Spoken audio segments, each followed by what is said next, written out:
Hi there, this is Noah with the Marketing and Training Department. Happy New Year. Had a few recent updates I wanted to share with you, but first I want to encourage you to like and subscribe. There should be a banner up there that you can click on to like and subscribe to our YouTube channel so you don't miss any updates or anything. Also, in the timeline below, you should see what we call chapters. In other words, the first part of the video is going to be about our CRM update. The next part is about special display names, etc., etc. So the titles of those chapters that are in there, you can type those titles into the knowledge base and get more information about these features as we're looking at them. And as always, the tech support department is always happy to help as well. So let's take a look at those new features. One of the most exciting new features is we have a new view for the CRM. So this new view, you should see a little notification here under the Customers tab. And this new view is more of a spreadsheet view.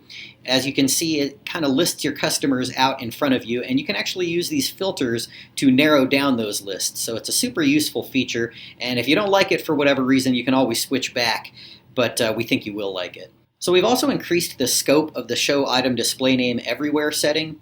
Now this is a setting that's always existed, but previously it only changed the name of the item from its regular name to the special display name on the receipt and in the cart, but not on the dispatch screen. So now the setting does actually display the special display name rather than the regular item name in the dispatch screen as well. And this can just make things a little bit easier for you. Now we've also added an ERSMail Chargeback Report, so that should be in your Reports tab, and that will show you a history of all of your chargebacks from the past year. In ERSMail, our mass email marketing platform, we have added the ability to filter your customers using whether they have a past due order as a criteria.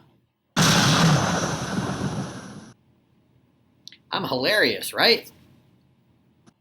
In the routing section, we've enabled a little switch that enables you to toggle the overnight cans to be able to be seen or not. So you can press on this little switch to be able to see where all of your overnight cans are located or to be able to not see it. It's useful to not have to see them for planning out your day and your routes, but it's useful to be able to see them to know where all your cans are at the moment.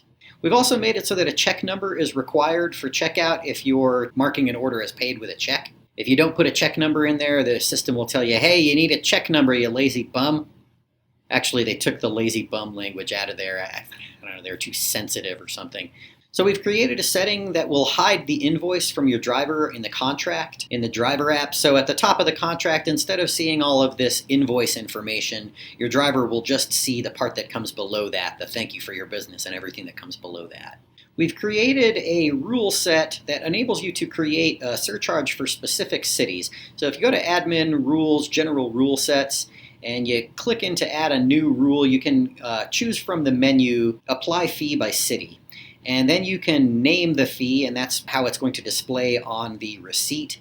And you can specify what city or cities you'd like to charge that surcharge for.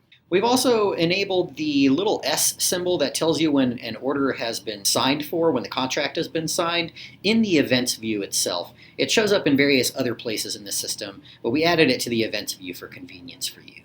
And last but not least, we've reshaped the icons on the calendar in the dispatch screen and in the routing area. So now your deliveries will show up as green circles. Your pickups will be red squares with rounded corners to the right of the date. And the overnight cans are going to be the kind of gray, sort of blue squares with the sharp corners in the bottom left-hand corner of the date on the calendar. And we mostly did this for people with color blindness issues, but it also just makes the calendar a little bit more accessible and intuitive for everybody. So that's all we've got for this month. Thanks for watching. Once again, don't forget to like and subscribe. And as always, any questions, comments, concerns that you have, we're happy to hear them. You can reach out to the tech support department at support@eventrentalsystems.com or 505-435-9731, extension 102. Thanks for watching, and we'll see you soon.